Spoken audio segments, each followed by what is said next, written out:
Welcome back to the Adventures with Sarah P podcast. I am your host, Sarah P, a 19-year-old girl trying to figure out this whole adulting thing through life's adventures. And in today's episode, I wanted to talk about adventures in anxiety just because I just finished my first week of being back and having classes for the spring semester and all of that fun stuff. But before jumping in, I quickly wanted to talk about in last week's episode, I got to film it with my best friend Sophia. So if you haven't checked out that episode, you totally should. It's Adventures in Stepping Out of Your Comfort Zone with Sophia. At the very end, I was trying to make a point and I was like on this like roll, and then I totally like blanked on what I was going to say. And so I quickly wanted to give like a little update. And what I was trying to say was the world is going to keep spinning. And I think that's just so important to remember when something goes very well or something doesn't go exactly how you planned. It's okay. The world is going to keep spinning. And that is probably just something that is so minuscule in like the grand scheme of things of like your life that you probably won't even remember it. And if you do, like, it's probably not that big of a deal. Like, you might think it's a big deal, but in the grand scheme of the universe, it's probably not that big of a deal. And so, I don't know, I think that's just something really important to remember, especially with anxiety. For me, I get really bad anxiety going into like the first week of classes. I have this fear that I'm going to walk into the wrong classroom. And I was talking to my therapist about this, and I was like, look, homegirl, I've never done it, but the fear is there. Just like having to awkwardly like get up and leave and be like, oh, I'm in the wrong class. So terrifying to me. I don't know. I think like we tried to talk about like where this fear comes from, and I think it's just like the fear of like being that one person to be in the wrong class. Like absolutely terrifying to me, because like it's like people are gonna judge you if you like get up and like are like, oh, wrong room, gotta go find my class. Like I can't. Like I'm a very like timely person who like does things like on time and stuff, and so like that just like hurts my brain. So luckily that hasn't happened yet. I don't know, I feel like with college too, like you have to know what building you're in, you have to know how the floor system works, because the system for most of our buildings is normal, but our science building is so confusing. And so highly recommend going to visit your class beforehand so you know like the building where your class is going to be, especially if you're running late and you're like stressed out. You don't have to worry about where your room is, you already know. That's my biggest tip. Especially the thing is I would do that and I'd still like, there was one class last year, spring semester, so it's my second semester of college. I walk into the class knowing the professor. I took him like fall semester and spring semester. I walk in, I know, like I've emailed him, like I know I'm in his class. And he walks in and he says the wrong class name, and my heart literally drops. Like my hands are dripping sweat. And someone's like, I think this is like a different class. And he's like, oh, you're so right. And then I was fine, but I was like I knew I was in the right room. I knew I had the professor, and yet still like I was still scared, but that was kind of on him. So there is that, but I have yet to do that, but it's still a big fear. But now that I'm the second semester of my sophomore year, so the second semester of my second year in college, I know my major. I am a mass communications major. And so for my classes that are mass communications, like I know the people in that class. I'm also in PRSSA, so like I'm starting to recognize like people that are in that organization. And so like, even if you do go into the wrong class, I kind of feel more like safe knowing that I have people in that class, because that could be something we joke about later. And so this time around, it wasn't as bad, but I still have that fear just in the back of my head. And so I wanted to talk about how I've been able to handle that anxiety, just because like I felt it on Sunday, and then I felt it Monday, and then I was just exhausted Monday night, and then Friday night at the end of the week. And so I wanted to talk about that. And so for dealing with anxiety, it's going to be different for everyone. There's also like different types of anxiety, and so maybe these tips will help you. maybe they won't. They're just some things that have worked for me and helped me like kind of calm down. So the first thing I have here is understanding your triggers and identifying specific situations or thoughts that come with your anxiety. For me, I would say I get most anxious when I'm doing something new. So I'm going to a new class, or it's the first day of classes, and so like I'm doing a lot of new things, meeting new people. I think because too, like, that drains my social battery. Like, I feel like meeting new people is super fun, but at the end of the day I'm super drained from it. And so kind of just being aware of like when those situations are coming and how to prepare myself for them.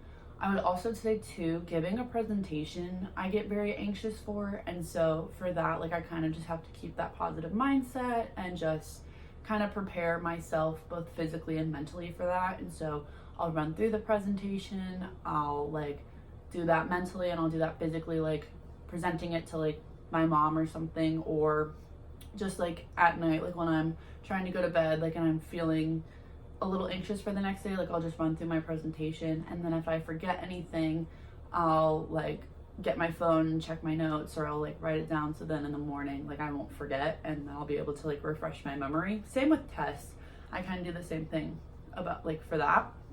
So the first thing is identifying your triggers and just knowing what things might cause that extra anxiety for you. Next, we have practice deep breathing. I have found this to work really well for me because when I get very anxious, my heart rate starts to go really fast. And so what I like to do is the 4-7-8 breathing. So it's breathing, inhaling for 4, holding for 7, exhaling for 8. And so it just makes me feel a lot better, just like calming myself like fully down, because I feel like you have to, like, my brain can't, okay, I can count, I promise, but like when I'm doing like exercises or I'm breathing, like I can't not be counting. Like I have to like really focus on it, because if I get distracted, I like won't remember what number I'm on. And so for me, just doing that before like walking into the class or walking into the building has really helped me. So we can do a little 4-7-8 together. I like to do it 3 times, but we can just do it once together. So it's inhaling for 4, breathe in, 1, 2, 3, 4, holds for 7, 1, 2, 3, 4, 5, 6, 7, exhale for 8, 1, 2, 3, 4, 5, 6, 7, 8. And so I kind of do that 3 times, and it makes me really just like, I don't even know how to describe it. It really just like, I wouldn't say shuts my body down, but it really like shuts off like any negativity. And so I like to do that. I'm also trying to incorporate that into my yoga class. So hopefully that goes well. I have that tomorrow, so I'll keep you posted. But the next thing I have is challenge negative thoughts. And so I kind of like to do this anytime I get negative thoughts, but especially when I get anxiety, I get super negative thoughts. And so it kind of turns into like well, what would happen if I walked into the wrong class? What would people think? And so it's kind of like challenging myself in a way, I guess my negative thoughts are. And so I kind of like to just shut them off. I would say the best way to deal with negative thoughts or negative talk with like within yourself is listening to them, because I feel like when you don't listen to them, they just grow. And so I like to listen to them and then like kind of understand where they're coming from. And so then after that, I'll be able to like come up with a solution. And so it'll be like, oh, so like what are people gonna think if you walk into the wrong classroom? Like, they're probably not gonna remember the one person that walked into the wrong classroom. Like, let's be real. They're probably not gonna remember. And so it's just like kind of putting into perspective those negative thoughts for me that really helps me with my anxiety. And it's really hard to do in the moment. And so my biggest tip would just be thinking of like best case scenario. And so if you have that thought of whatever causes you anxiety, let's say we'll say the walking into the wrong class example again. So worst case scenario is everyone's gonna laugh at you and it'll be the like worst time of your life getting up to leave. Like the reality of that happening is not logical at all. And so like putting into perspective, being like, what is the worst thing that would happen? Like two people stare at you as you like get up to leave. Like that's probably the worst thing that could happen. And so that really just makes me feel a little bit better in those situations when I think about like what's the reality that's actually gonna happen, and just like really being logistical with it and being like, what is really gonna happen? Like what is most likely to happen? And we want to like make out to believe that these horrible things are gonna happen because it makes us feel better with our anxiety, but in reality it's normally not the case. And so just keeping that in mind I think is super important. And I will say with that, you kind of have to ask yourself, are your thoughts based on facts or is it all in your head? And most of the time, at least for me, it's all in my head. And so kind of just remembering that when those negative thoughts come in is super important.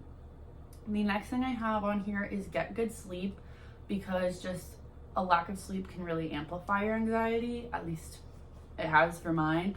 And so I know with my anxiety and with the first week of school, I know my social battery is going to be drained. And so I make sure to get as much sleep as possible. So I was going to bed at like 9:30 this week, and then getting up early like at 7 just because my body wanted to be up.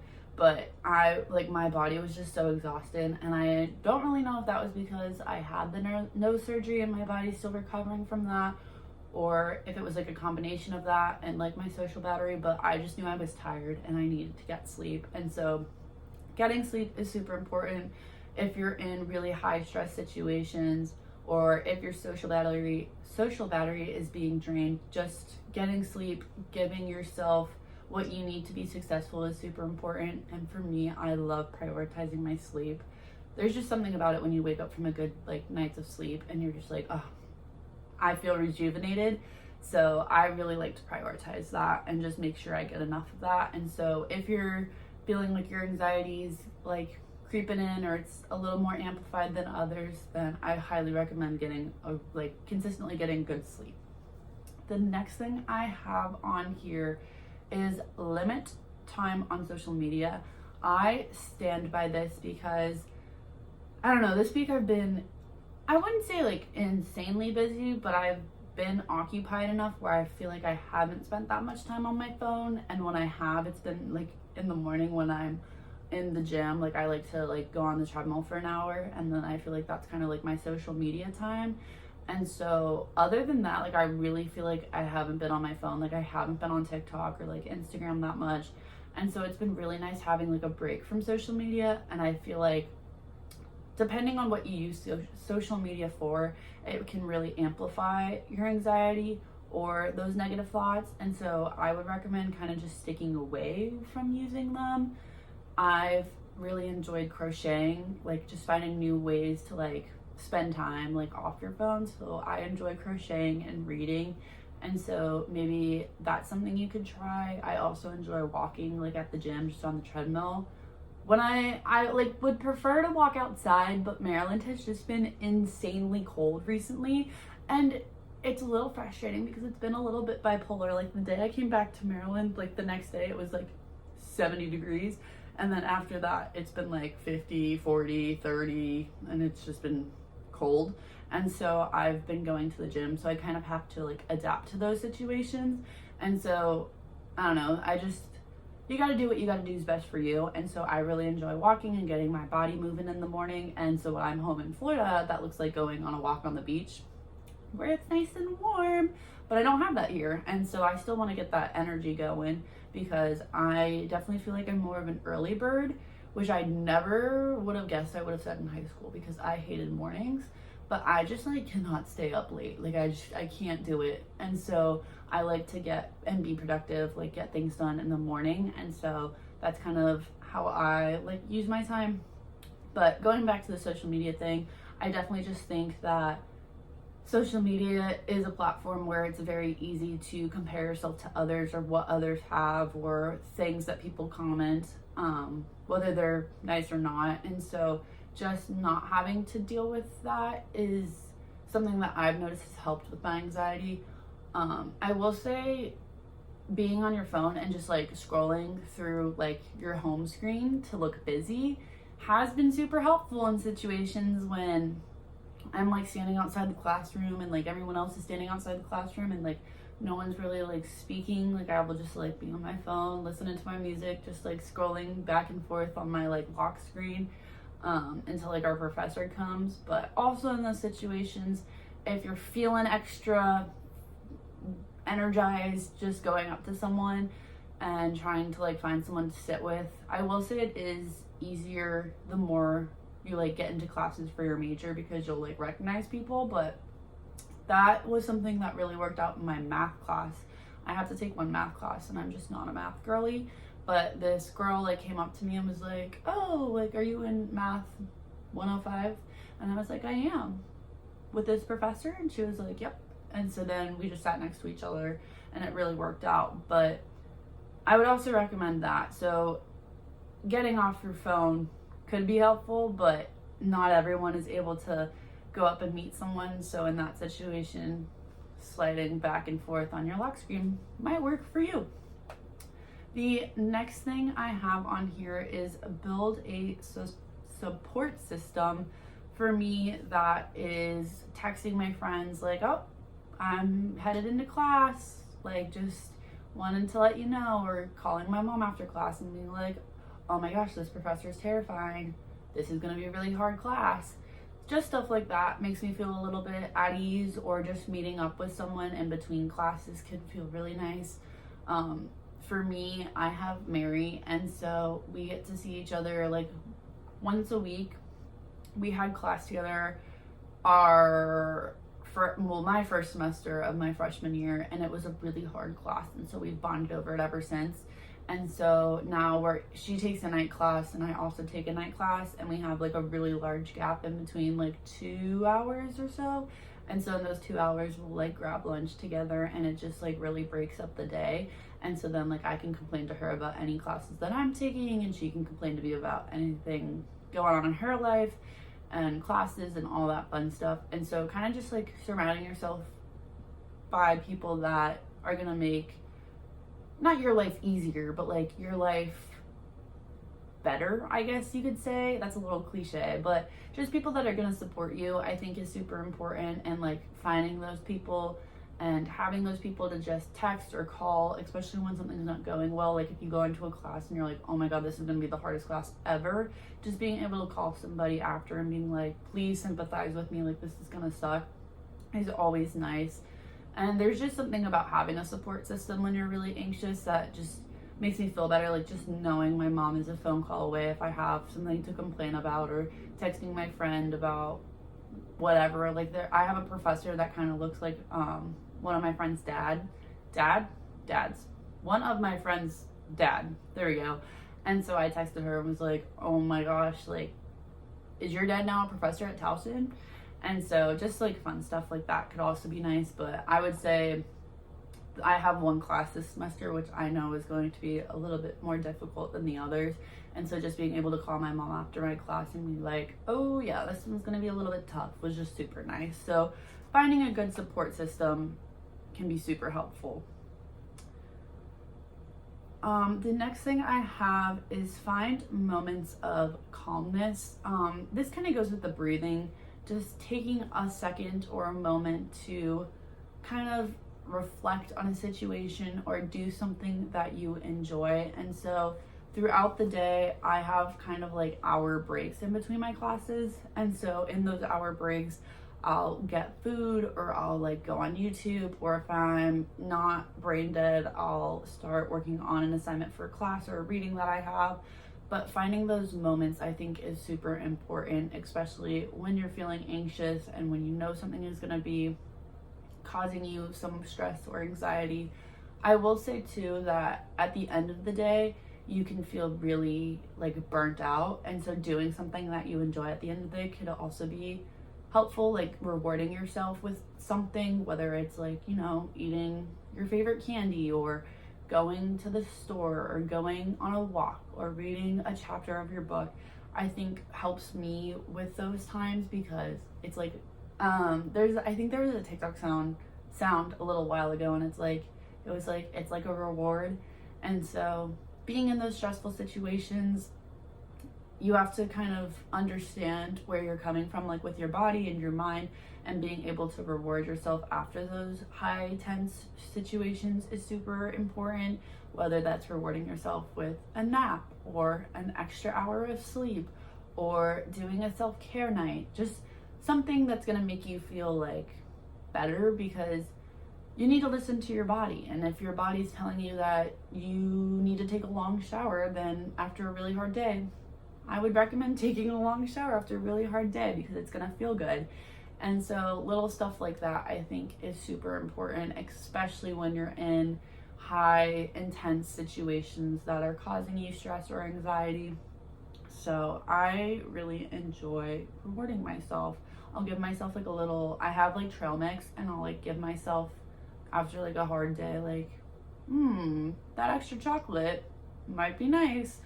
Or like, there have been a couple days this week where I've like wanted to read, and I just have been so tired. I'm like, you know what? Like, I feel like I can't look at a book right now. I'll watch a movie, and then I'll be like, well, what movie do I want to watch? So I just watched 10 Things I Hate About You last night, because I feel like my body's been needing to catch up on just like being in like go, go, go mode. So I kind of got to take Friday and take the night and just be like, okay, we're just going to slow down, watch a movie, go to bed, get some sleep, catch up, and call it a week pretty much. So yeah, I really recommend doing a couple of those things. But if you do some of those and it's like you're still getting really anxious and you've talked to somebody about it, I would recommend like speaking to a professional about it, like a therapist or a doctor, just because there might be other things that they can help with. Because I am not a doctor or a therapist. I'm just a girl. And so I can't solve all the problems, but I know for me, like, my anxiety really just comes when I start new classes or when I'm giving a presentation. And so these are kind of the things that have worked for me, because those aren't really that intense. And so it's going to be different for everyone, because anxiety can come up in whatever situation. And so just kind of listening to your body on when those situations are coming is super important. And just listening to yourself, also super important. So that's kind of all I really have to say with that. But just do what's going to fill up your tank at the end of the day, whether you're in a high intense situation or not. Just really listening to your body, I think, is super important and has been super helpful for me. So that is it for today's episode. Thank you so much for listening, and I will see you next time.